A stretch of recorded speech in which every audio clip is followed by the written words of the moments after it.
Hi friends, Mahabharatam ఆది పర్వంలోని అష్టమాశ్వాసం 1 గురించి ఇప్పుడు మనం తెలుసుకుందాం. ద్రౌపది స్వయంవరం తర్వాత ద్రుపదుడు పాండవులకు ఆభరణాలను, ఏనుగులను, గుర్రాలను కానుకగా ఇచ్చాడు. ద్రౌపది కూడా పతివ్రత ధర్మంతో 5 భర్తలకు సేవ చేస్తూ ఉంది. కుంతీదేవి కూడా కోడలిని సకల ఐశ్వర్యవంతురాలుగా, సంతానవంతిగా దీవించింది. ద్వారకా నగరంలో ఉన్న శ్రీకృష్ణుడు పాండవుల వివాహ సమయంలో అనేక కానుకలను పంపాడు.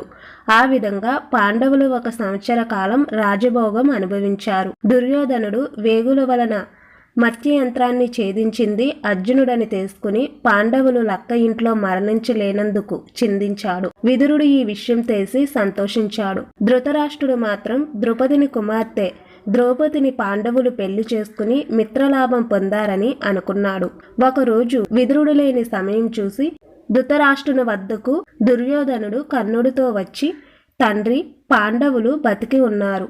విదురుడు పాండవ పక్షపాతి అని తెలిసి కూడా నీవు అతనికి విలువ ఇవ్వడం దురదృష్టకరం అన్నాడు.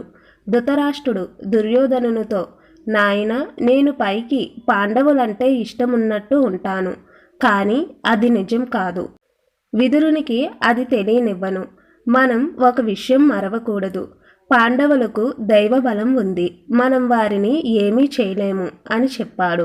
దుర్యోధనుడు తండ్రితో, పాండవులు ఇప్పుడు ద్రుపద రాజపురంలో ఉన్నారు. వారికి పాంచాల రాజు అండగా ఉన్నాడు. శ్రీకృష్ణుడు, వృష్టి, అంధకరాజులు తోడుగా ఉన్నారు. వారిని బలహీనులను చేయాలంటే పాంచాల రాజు నుండి వేరు చేయడం ఒక మార్గం. రెండవది, కుంతీపుత్రుల మధ్య, మాతృపుత్రుల మధ్య విభేదం సృష్టించడం. మూడవది, అందగత్తులైన స్త్రీలను ప్రయోగించి పాండవులకి, ద్రౌపదికి మధ్య విభేదం సృష్టించడం. నాలుగవది, కుటిల ఉపాయంతో భీముణ్ణి చంపి పాండవులను నిస్సహాయులను చేయడం. వీటిలో ఏది మంచిదో మీరే నిర్ణయించండి అన్నాడు. కర్ణుడు దుర్యోధనునితో, దుర్యోధన, సజ్జనులు, సత్ప్రవర్తనులు అయిన పాండవులను ద్రుపదుడు వదులుకోడు. ద్రౌపది పాండవులను కోరి వివాహం చేసుకుంది కనుక విభేదం సృష్టించడం సాధ్యం కాదు. భీముణ్ణి చంపడం అసాధ్యమైన పని. ఇప్పుడు వరకు చేసిన అటువంటి ప్రయత్నాలు విఫలం అయ్యాయి కనుక ద్రౌపదిని ఓడించి పాండవులను పట్టుకు వస్తాము అన్నాడు. ధృతరాష్ట్రుడు పెద్దలతో ఆలోచించి రేపు నిర్ణయం తీసుకుంటాను అని అన్నాడు. మరునాడు ధృతరాష్ట్రుడు భీష్ముడు, ద్రోణుడు, విదురుడు మొదలైన వారితో సమావేశమై విషయం వివరించాడు.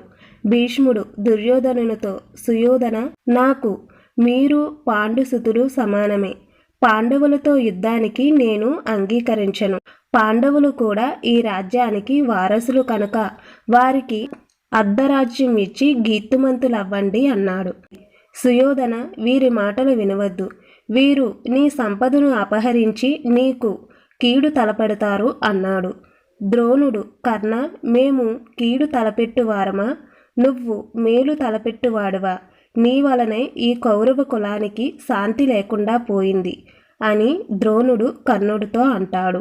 విదురుడు కలుగు చేసుకుని వారిద్దరినీ వారించి పెద్దలైన భీష్మద్రోణుల మాటలను పాటించడం నీ ధర్మం. పురోచనతో లక్క ఇంట్లో నిప్పు పెట్టి తగలబెట్టిన అపకీర్తి పోవాలంటే అర్ధరాజ్యం ఇవ్వడం ఉచితం అన్నాడు. గత్యంతరం లేక ధృతరాష్ట్రుడు పాండవులను తీసుకురావడానికి విదురుణ్ణి పంపాడు.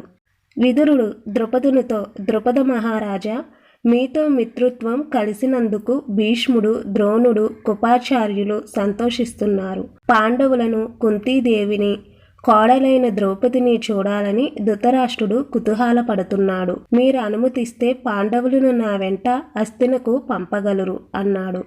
ద్రౌపదుడు విదురునితో, విదురా, నీవు, భీష్ముడు, ద్రోణుడు, శ్రీకృష్ణుడు పాండవుల శ్రేయస్సును కోరుకుంటారు. మీరు ఏది చేసినా అది వారి క్షేమానికే అన్నాడు.